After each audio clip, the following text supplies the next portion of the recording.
Okay, ito yung stealth fighter ng USA. Ito yung F-35. Kung matatandaan natin, tatlong version nitong variation nitong F-35, A, B, and C.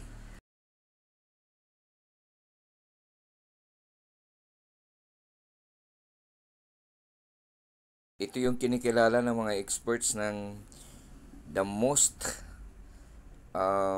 superior or the superior stealth fighter sa buong mundo.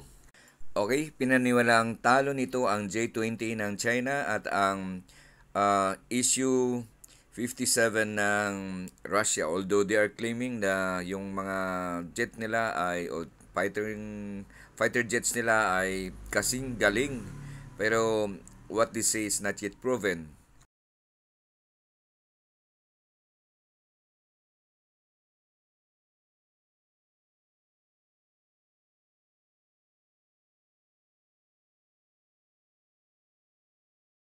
F-35 is a multi-role jet fighter, highly versatile, can have nuclear strike, anti-shipping, anti-radiation, and can stand off air to ground capabilities. So, ito yung mas magaan kaysa sa F-35 Lightning 2. So, yun lang ang may share ko muna sa ngayon. Maraming salamat.